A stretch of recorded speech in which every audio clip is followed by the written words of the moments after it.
예수님께서 지나가시다가 세관에 앉아 있는 마태를 보시고 나를 따르라 하셨어요. 당시 세관은 돈을 벌기에 좋은 자리였습니다만 동시에 사람들에게는 미움을 받고 소외된 자리이기도 했습니다. 세리 하면 죄인, 이렇게 동격으로 여기는 그런 취급을 받던 자리였습니다.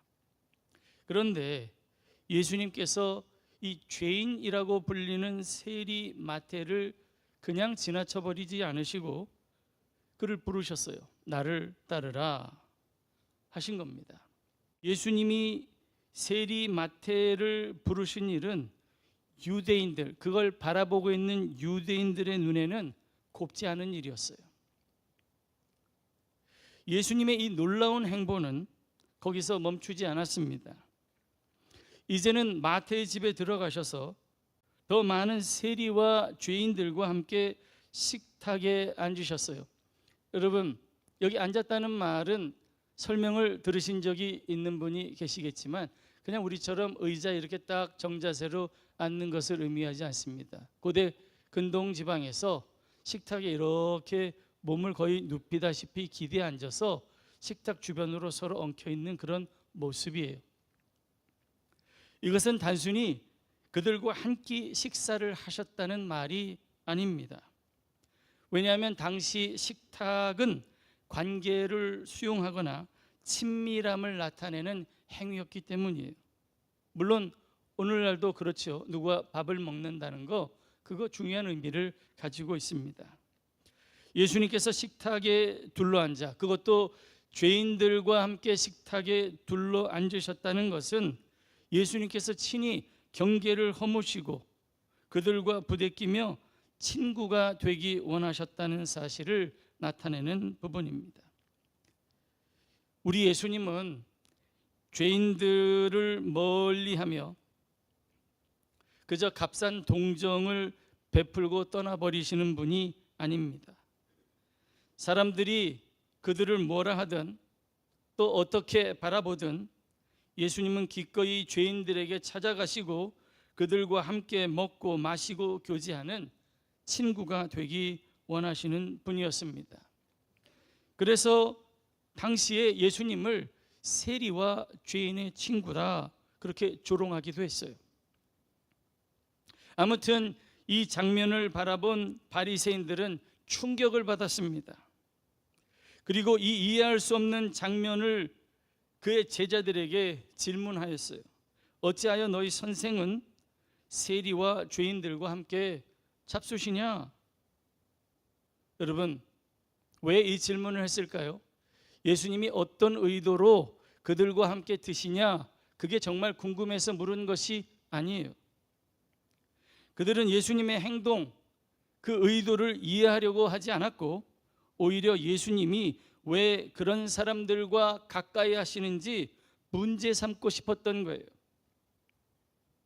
그것은 그들이 거룩을 잘못 이해했기 때문입니다. 거룩을 단지 더러운 것과의 구별로만 생각했기 때문이에요.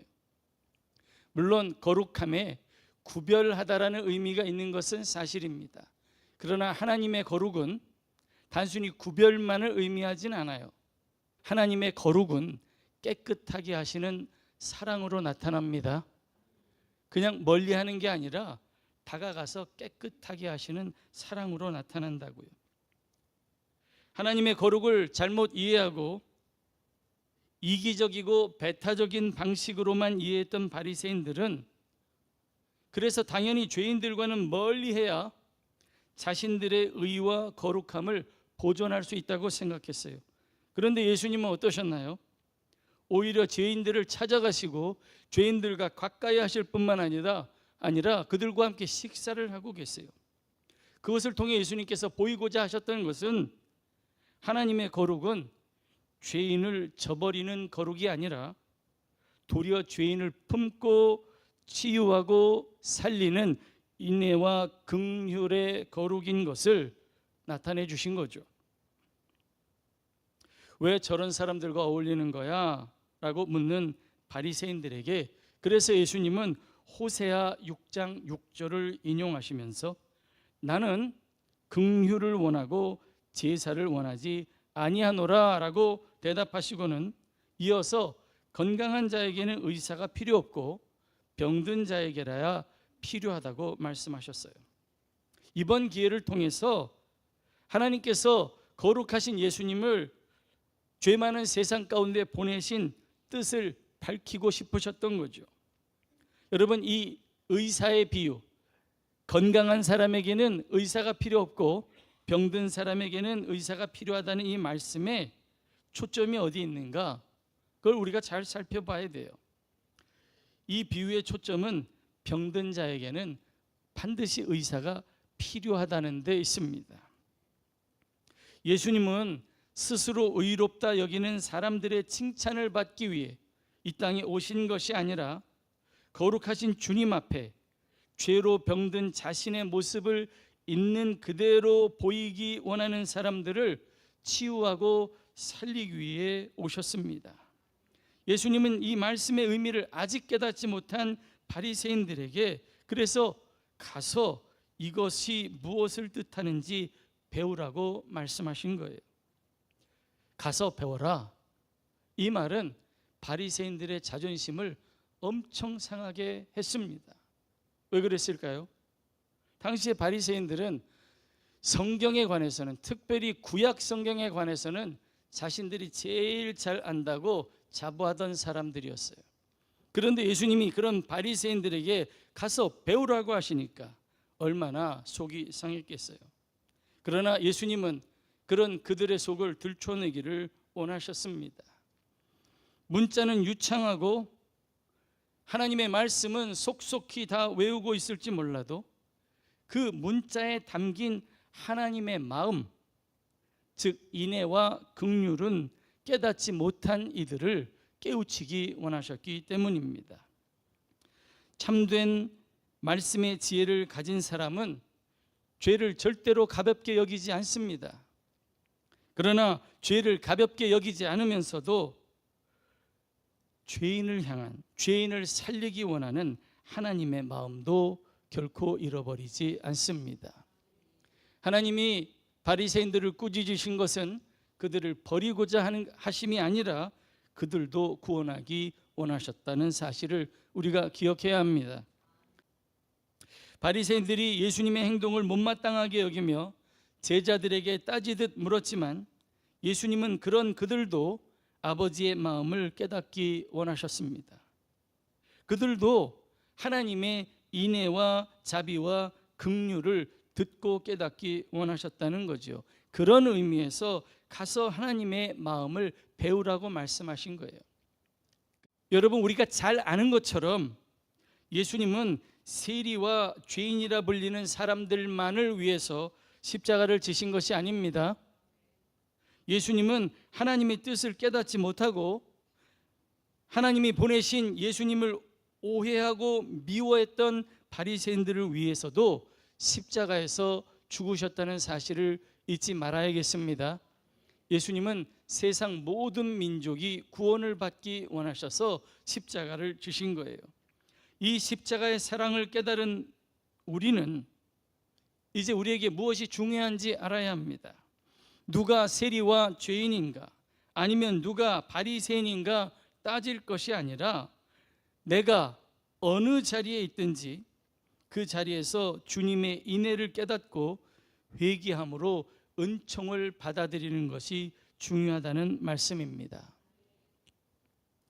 여러분, 우리가 이 지혜를 다 품게 되기를 원합니다. 그런데 이 지혜를 제대로 품으려면 호세아 6장 말씀을 좀 더 살펴볼 필요가 있습니다. 호세아 6장 1절에서 3절, 지난주에 우리가 함께 묵상했던 말씀이죠. 오라 우리가 여호와께 돌아가자, 우리가 여호와를 알자, 힘써 여호와를 알자. 이 말씀을 보면 비록 범죄한 이스라엘일지라도 그들에게 무엇이 필요한지 너무 잘 알고 있었던 것이 보입니다. 그래서 회개의 마음을 보이고 하나님을 알아야 한다는 결의에 찬 고백을 지금 선포하는 거예요. 이 말씀은 호세아 선지자가 선언한 말이 아니라 범죄한 이스라엘이 스스로 자신들을 향해 외친 소리입니다. 오라 우리가 여호와께 돌아가자. 그런데 이어지는 다음 구절에서 하나님께서 뜻밖의 말씀을 하십니다. 하나님은 그들의 성실함이 아침 구름이나 쉬 없어지는 이슬과 같다고 말씀하세요. 입술에 결기는 있었지만 그것을 이루는 순종의 성실함이 없었다는 것을 지적하신 거예요. 그래서 하나님께서 그들에게 주신 말씀이 나는 인애를 원하고 제사를 원하지 아니하며 번제보다 하나님 아는 것을 원한다고 하신 겁니다. 사랑하는 성도 여러분, 하나님이 우리에게 구하시는 인애, 이 인애는 순간적인 감정이나 한번 결심을 하는 것이 아니에요. 하나님은 우리에게 하나님과의 언약을 지속적으로 지킬 수 있는 신실함을 원하시고 있습니다. 제가 늘 높아심에서 말씀드리지만 여러분, 나는 인애를 원하고 제사를 원하지 아니하며 번제보다 하나님 아는 것을 원한다는 이 말씀은 우리에게 어떤 결단의 감정이나 결심을 고백하는 것 자체가 틀렸거나 필요 없다는 의미가 아닙니다. 오히려 이것이 지속되어야 하는데 지속되지 않는 것을 안타까워하며 한탄하시는 말씀이죠. 더욱이 이 말씀이 하나님께 드리는 제사 자체, 예배 자체가 없어도 좋다고 말씀하시거나 그것들을 다 없애라고 하시는 것은 결코 아닙니다. 이 말씀의 참 의미는 우리의 예배와 예배의 연장이어야 하는 우리의 삶에 담겨야 할 진실한 인애가 본질적으로 중요한 참 예배의 요소인 것을 강조하는 말씀이에요. 인애가 있어야 합니다. 여러분, 이 인애 잘 아시는 성실함이에요. 헤세드. 하나님께서 우리를 향해 베푸시는 성실함은 영원 무궁하시니 우리도 우리 하나님을 향한 인애, 성실함이 그렇게 되기를 바라신다는 말씀입니다. 하나님을 향한 우리의 인애가 해 뜨면 사라지는 아침 이슬 같은 고백이 아니라 어둠을 뚫고 점점 밝아오는 새벽빛 같이 되기를 하나님께서 촉구하시는 말씀을 주신 겁니다. 여러분, 우리의 고백이 아침 이슬같이 사라져버리지 않기를 원합니다. 우리의 고백은 오히려 희미하게 시작되지만 점점 그 빛이 밝아져 세상을 밝히는 그런 인애가 되기를 간절히 소망합니다. 예수님은 바로 이 인애의 의미를 바리새인들에게 가르치기 원하셨습니다. 제사와 정결의식, 율법의 형식은 잘 알았지만 죄인을 살리기 원하시는 변치 않는 하나님의 긍휼과 자비, 그 인애의 마음은 생각하지 못했던 그들에게 하나님의 인애를 배우라고 하시는 거예요. 예수님이 죄인들을 부르시고 그들과 함께 식탁에 앉으신 것을 통해 우리가 꼭 배우고 알아야 할 것이 있어요. 이 말씀은 단순히 세리 마태를 부르셔서 제자로 삼으셨다는 한 사건을 전하려고 한 것이 아니라 일찍이 호세아가 선포했던 하나님의 인애가 무언지 우리로 깨닫게 하려고 주신 말씀이라는 겁니다. 세리와 죄인들뿐만 아니라 바리새인들에게도, 더 나아가 오늘 이 시대를 살고 있는 우리 모든 성도들에게도 하나님은 당신의 인애와 긍휼이 무언지 가르치기 원하십니다. 그리고 이것이 오늘 주님께서 우리가 품기 원하는 마음인 줄 믿습니다. 사랑하는 성도 여러분, 우리가 이렇게 예배를 드리고 또 기도를 하며 봉사를 할 때 꼭 기억할 것이 있습니다. 이 모든 것 위에 하나님의 인애와 긍휼의 마음을 더해야 합니다. 하나님의 인애의 마음이 우리 속에 없을 때 우리의 예배나 우리의 기도나 우리의 봉사가 하나님이 말씀하시는 인애 없는 제사가 될 수 있다는 말이에요. 하나님이 예수님을 세상에 보내시고 십자가의 대속을 이루게 하신 것은 죄인들이나 예수님을 미워하는 사람들을 멸망시키기 위해서가 아니라 도리어 멸망받아 마땅할 죄인들이 그 죄에서 건짐을 받고 새 생명을 얻게 하시기 위함인 것을 우리 모두가 다 깨달아 알기를 간절히 소망합니다. 하나님께서 그리스도의 몸된 우리 대광교회를 이곳에 세우신 뜻도 바로 거기에 있습니다. 일꾼을 세우시고 말씀을 가르치게 하시는 것도, 어린 자녀들을 모아 하나님의 말씀을 부지런히 가르치는 것도 결국 세상을 구원하기 원하시는 하나님의 인애와 긍휼을 배우기 원하시기 때문이죠. 그런 의미에서 교회는 예쁜 사람들, 완전한 사람들만 모여있는 전시장이 아닙니다. 교회는 영적 치료의 장소이어야 한다는 거예요. 영적인 병원이어야 한다는 겁니다. 치료가 필요한 사람들은 누구나 치료와 회복을 바라며 모이는 은혜의 자리가 교회입니다. 그러므로 우리 교회는, 우리 성도들은 결코 죄를 가볍게 여기지 않기를 바랍니다. 어떤 질병도 가볍게 여기지 말아야 하는 것처럼 우리도 어떤 죄도 가볍게 여기지는 말아야 합니다. 그러나 동시에 우리가 꼭 알아야 할 것은 어떤 죄인도 쉽게 밀어내서는 안 된다는 겁니다. 주님은 그들을 부르시고 치유하고 회복시키시기를 원하는 분이기 때문입니다. 다시 말씀드리지만 예수님은 마태를 정결하게 하신 후에 부른 것이 아니에요. 오히려 죄의 자리에 앉아있던 그에게 찾아오셔서 다른 조건 없이 나를 따르라고 말씀하셨습니다. 우리도 다 그렇게 부르셨어요. 어떤 조건을 거시고 나를 따르라고 하시지 않았습니다. 그냥 나를 따라오라라고 말씀하시면서 내가 너를 치유하리라, 내가 너를 구원하리라, 내가 너를 사람을 낚는 어부가 되게 하리라 말씀하신 거죠. 사랑하는 성도 여러분, 그러나 우리가 잊지 말아야 할 것이 있습니다.